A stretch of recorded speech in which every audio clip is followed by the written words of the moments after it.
Welcome, dear listener, to Sleep Sanctuary, your haven of calmness and serenity.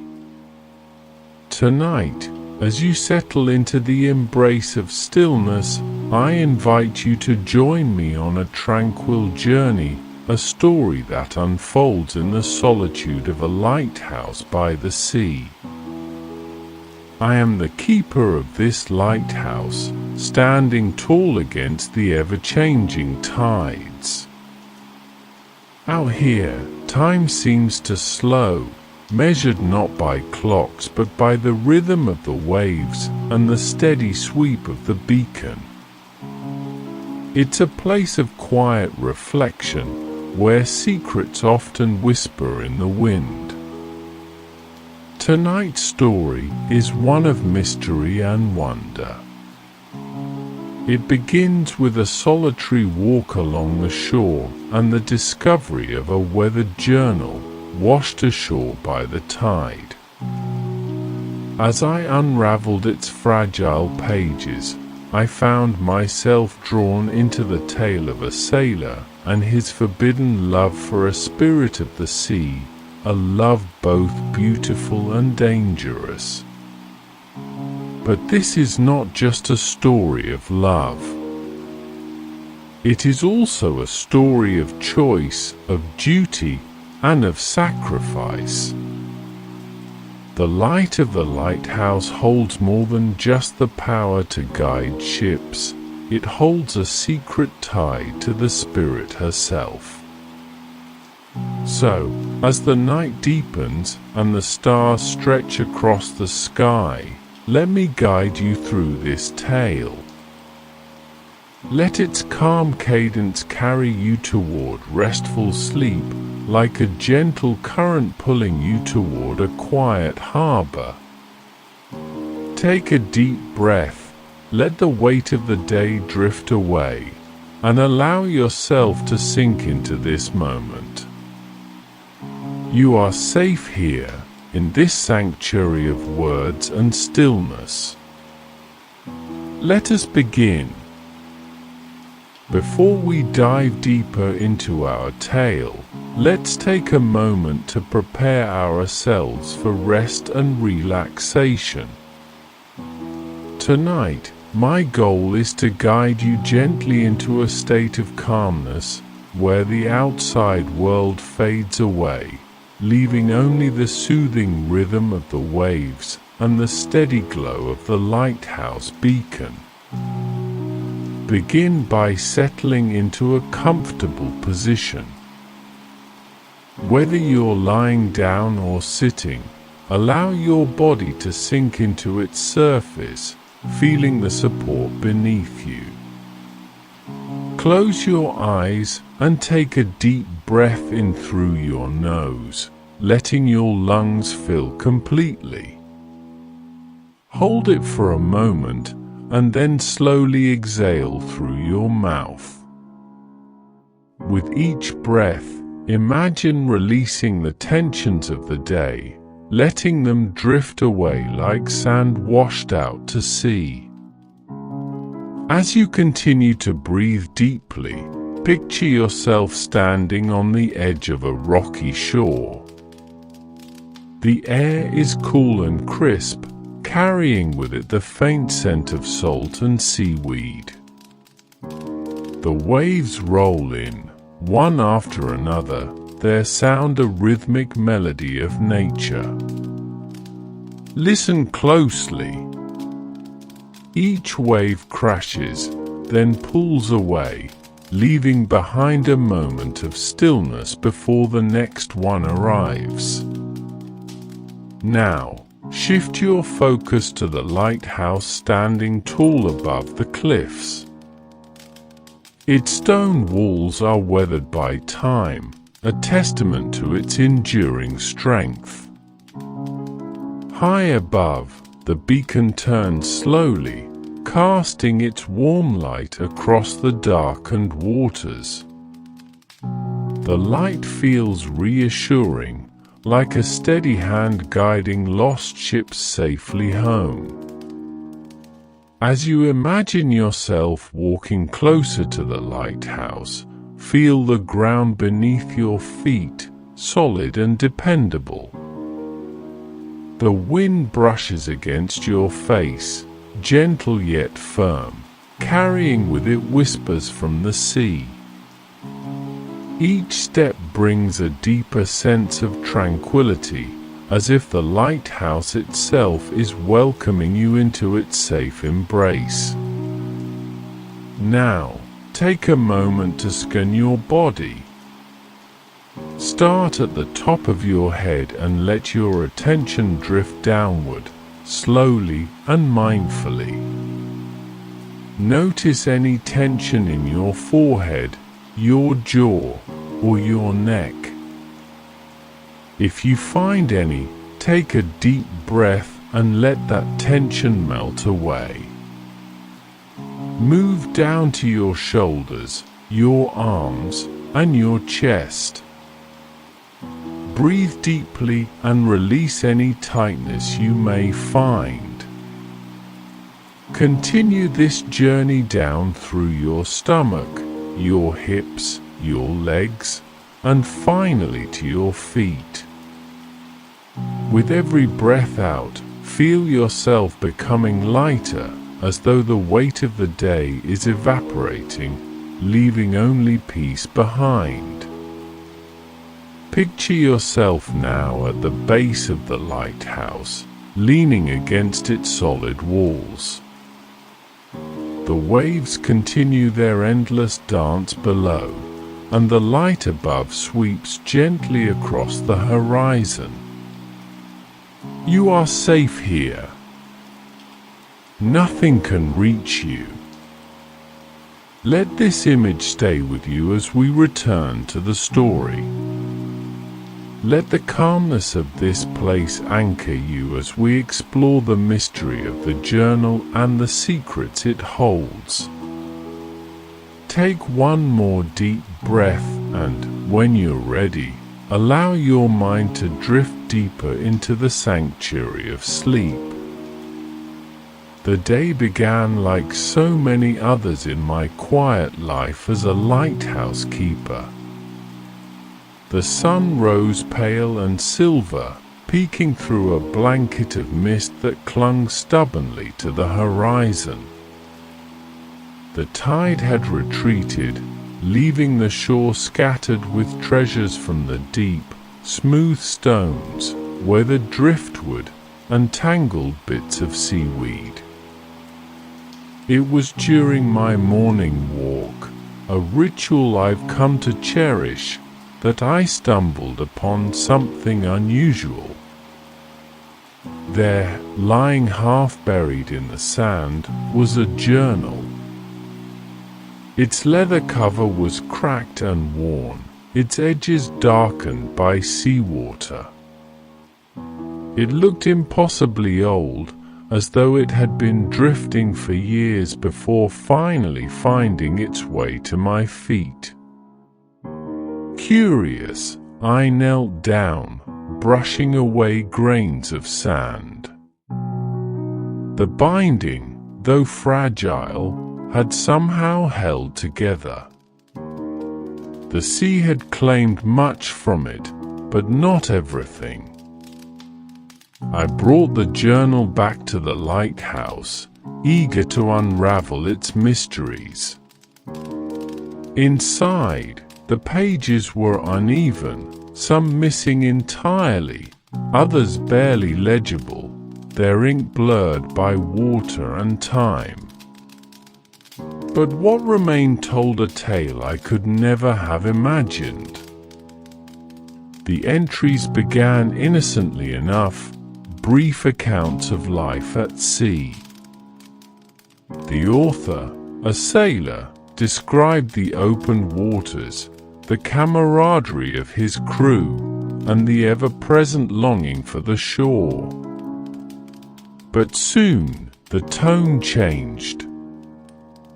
One entry caught my breath. She appeared as if summoned by the storm, a figure of light and shadow, her voice like the song of the waves. I should have been afraid, but I wasn't. I felt seen. He wrote of a sea spirit, a being he encountered during a tempest that had threatened to swallow his ship whole. She saved him, guiding their vessel to safety, but it came at a price. He could not forget her. His words grew more impassioned as the entries continued, describing secret meetings beneath the moonlit waves. He called her Lumira, a name as mysterious as the sea itself. The sailor's love for Lumira was unmistakable, but so too was his fear. He hinted at forces that would punish such a union. The spirit, he claimed, was bound to the lighthouse's light, her existence tied to its eternal glow. Without her, the beacon would extinguish, and the waters around the cliffs would become a graveyard for passing ships. The final entry I could decipher ended abruptly. The storm comes again. She begs me to free her, but I don't know if I can. If I fail? And then, nothing. I sat by the window, the journal trembling in my hands. Outside, the waves crashed against the rocks, their rhythm now seeming more ominous. Was this sailor's tale merely a fragment of imagination, or had I stumbled upon a truth hidden in plain sight? Looking up at the lighthouse beacon, its golden light cutting through the mist, I couldn't shake the feeling that I wasn't alone. Somewhere, within the light or beyond the waves, a presence was watching. Waiting. The journal's pages revealed more than a tale of forbidden love. They uncovered a bond between the sea spirit and the lighthouse itself, a connection both enchanting and unsettling. As I delved deeper into the sailor's words, I began to piece together Lumira's story, or at least the fragments he managed to understand.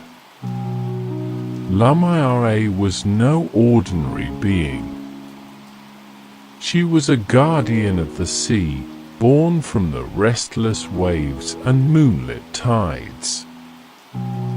Her purpose was clear: to protect those who traveled the dangerous waters near the cliffs. For centuries, she had guided ships away from treacherous rocks, her luminous presence casting a light that rivaled the stars. But there was a price for her benevolence. The sailor's journal described how Lumira had once been free, her spirit tied only to the ebb and flow of the ocean. But that freedom was taken when a storm unlike any other battered the coastline decades ago.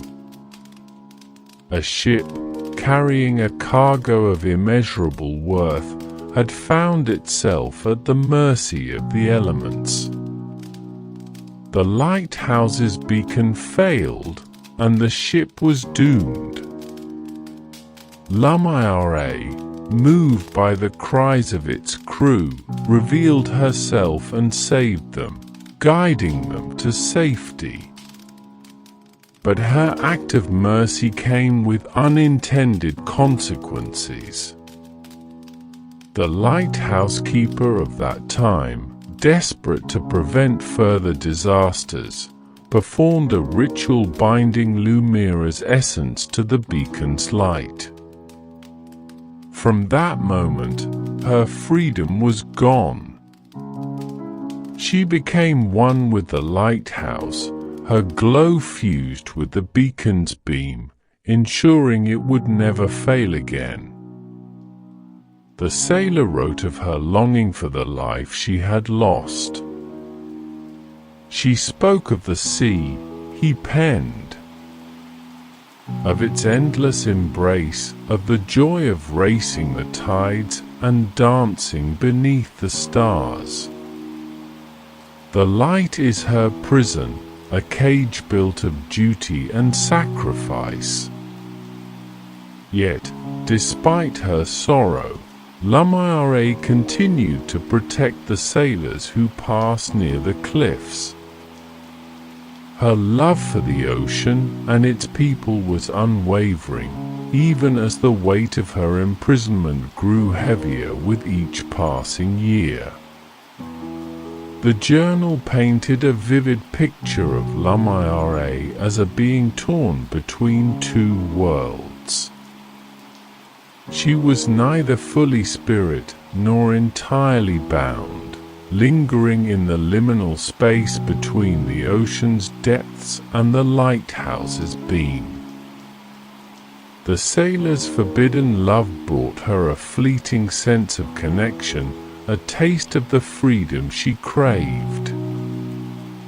But it also risked everything she had sworn to protect. His final entries revealed her desperation. She begged me to help her, to break the bond and free her from this light. "Let me return to the sea," she whispered, her voice trembling like the wind. "I will guide the sailors in my own way, as I always have. This prison is not my destiny." But the sailor feared the consequences of such an act. Without Lumiere, the beacon might falter, leaving ships vulnerable to the cliffs. Could her freedom come at the cost of countless lives? As I closed the journal, the question lingered in my mind. The light above me continued its steady sweep across the waves, and I couldn't help but feel that Lumira's story wasn't over yet. In the days following my discovery of the journal, the lighthouse felt different. It had always been a place of quiet solitude, where the rhythmic crash of waves and the hum of the beacon provided a comforting backdrop to my lonely existence. But now, the silence felt heavier, the air tinged with something I couldn't quite name. I couldn't shake the feeling that the spirit, Lumiere, was still here, bound to the light as the sailor described. At first, it seemed like my imagination, a trick of the mind fed by the sailor's haunting tale. But soon, the signs became undeniable. It started with the light. The beacon, usually steady and bright, began to flicker at odd intervals, as though something unseen moved within it. At night, when the winds howled around the tower, I could hear faint whispers carried on the breeze. They were indistinct, like words just out of reach, but they seemed to call my name. One evening, as I stood at the top of the lighthouse inspecting the beacon, I felt a chill run down my spine. Turning slowly, I thought I saw a figure, a shimmer of light and shadow, hovering just beyond the edge of the room. It vanished as quickly as it appeared, leaving me breathless and unsure if I had truly seen it at all. The journal's words echoed in my mind, "The light is her prison," a cage built of duty and sacrifice. Was Lamare reaching out to me, hoping for understanding? Or was it my guilt, my own growing awareness of the burden she carried, manifesting in these strange occurrences? As the days wore on, my dreams became vivid and unsettling. I dreamt of the sea, vast and endless, with waves that seemed to rise like walls around me. In these dreams, I heard her voice, soft, pleading, and impossibly sad. "Set me free," she whispered. "Please." Each morning, I awoke feeling both drawn to and wary of the lighthouse's light. I couldn't ignore the growing sense that the journal had been meant for me, that it was no accident it had washed ashore at my feet. The sailor's story was unfinished, and somehow I had become part of it. My unease deepened as a storm began to gather on the horizon. Dark clouds loomed in the distance, and the winds carried a sharp chill, as if the sea itself was restless. I knew storms well, they were part of life here, but this one felt different. Ominous. I found myself standing at the base of the lighthouse one evening, staring out at the encroaching tempest. The journal rested in my hands, its worn pages open to the sailor's final words. If I fail, the sentence ended there, but the weight of it hung heavy in the air. As the storm drew closer, so too did the realization that I would soon face a choice. The light, the sea, and the spirit each demanded something of me. And I wasn't sure I was ready. The storm arrived with a vengeance, rolling in like an unstoppable force from the open sea. The winds howled against the lighthouse walls, rattling the windows and carrying the sharp sting of salt through every crack and crevice. Waves crashed violently against the rocks below, their white foam illuminated briefly by the flicker of lightning. Inside the tower, I could feel the structure shudder beneath the storm's relentless power. I climbed the spiral staircase to the lantern room, my boots echoing on the stone steps as thunder rumbled in the distance. The beacon was my responsibility, and on nights like this, it was a sailor's only chance of survival. But as I reached the top and gazed out at the roiling darkness, I couldn't shake the sense that something more was at stake tonight. The light of the beacon, usually strong and unwavering, flickered again, dimming as though struggling against the weight of the storm.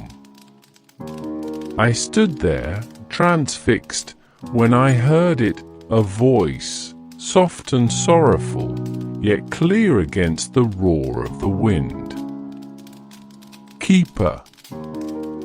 I turned sharply, my heart pounding. The room was empty, but the voice lingered, echoing as though it came from the very walls. "Please," it said again, a whisper carried on the wind. "Let me go." The word struck me like a physical blow. It was her, Lamare. The spirit bound to this light, the guardian who had sacrificed her freedom for the safety of others. The journal's words came rushing back to me, and I realized the storm was no coincidence. It was a reckoning, a moment that had been building for decades. I looked at the light, its beam slicing through the storm like a fragile thread of hope. Without it, the cliffs below would claim any ship that dared venture too close. But without her, the spirit, it seemed to pulse with less strength, as though her sorrow was draining its power. Outside, the storm reached its crescendo. Lightning split the sky, illuminating the turbulent sea for a brief, blinding moment. In that flash, I thought I saw her, a figure made of light and shadow, her form shimmering like the waves. She gazed at me with eyes full of longing, her presence both ethereal and devastating. "You must choose," she said, her voice mingling with the storm. "Release me, or let me remain. But know this, what you decide will echo through these waters forever." Her words filled me with dread. To free her would be to risk extinguishing the beacon, leaving sailors to face the cliffs unaided. Yet to keep her bound would condemn her to an eternity of sorrow, her existence tied to this prison of light. The storm surged around me, the waves hammering the rocks in relentless fury. I stood there, caught between duty and compassion, as the world seemed to hold its breath, waiting for my decision. What was the right choice? And could I bear the weight of what came next? The lantern room was alive with chaos. The storm raged outside, wind screaming like 1,000 voices, and the beacon's light faltered, its beam flickering with increasing desperation. Lumira's presence filled the air, no longer a fleeting whisper, but a palpable force, her sorrow entwined with the storm itself. Her words echoed in my mind. "Release me, or let me remain."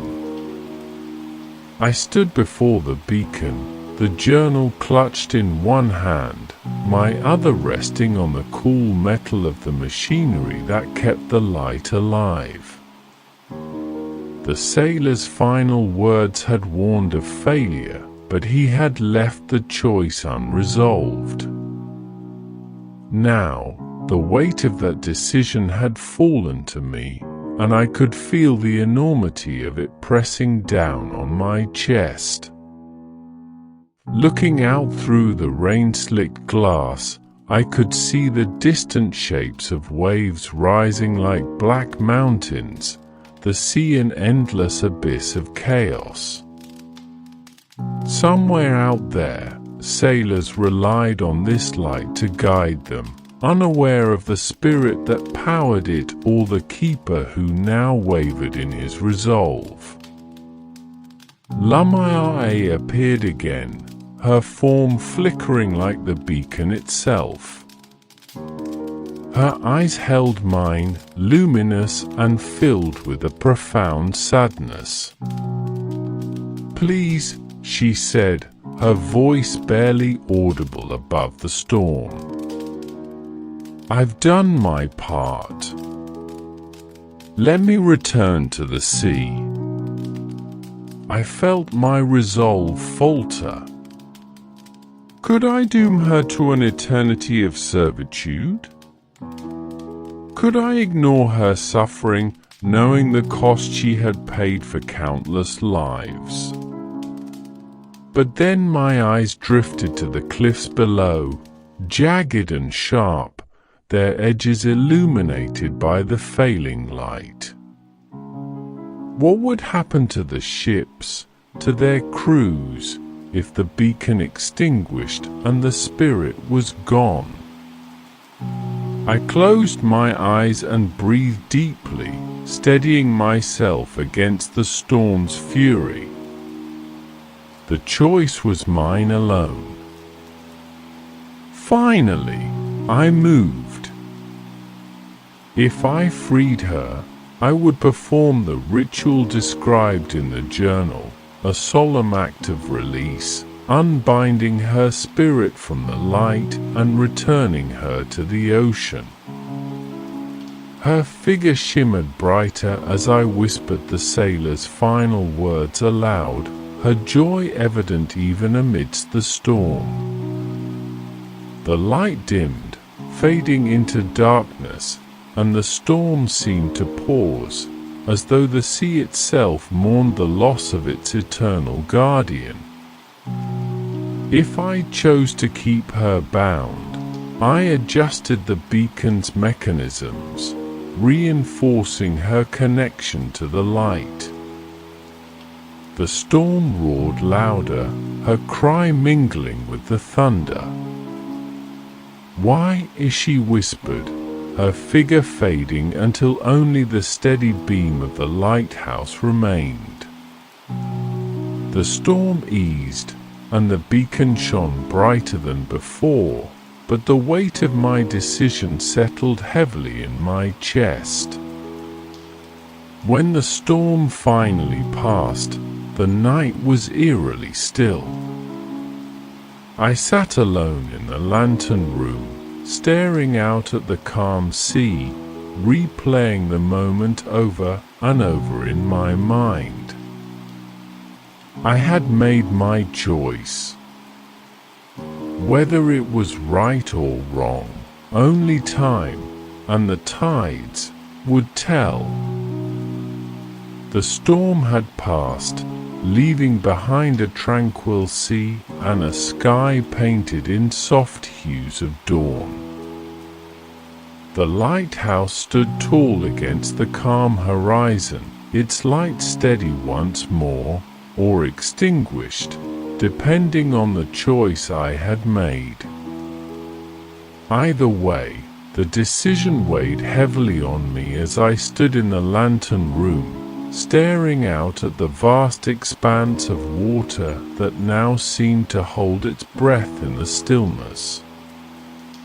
If I had freed Lumiere, the light no longer turned, and the room was shrouded in quiet darkness.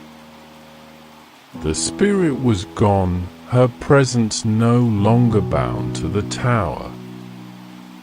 Yet, as I gazed out at the sea, I felt her lingering essence in the rhythm of the waves and the gentle salt-laden breeze. The ocean seemed calmer, as though her release had soothed its restless heart. If I had chosen to keep her bound, the beacon glowed with renewed brilliance, its beam slicing through the early morning mist. The weight of duty pressed heavy on my shoulders, but the light's strength was undeniable, a reassurance to the sailors who might find themselves near the cliffs. Lumira's presence, though muted, remained a part of the lighthouse, her sacrifice woven into the fabric of its purpose. I turned the journal over in my hands, its fragile pages now as familiar as my own thoughts. The sailor's words had led me to this moment, but they could no longer guide me.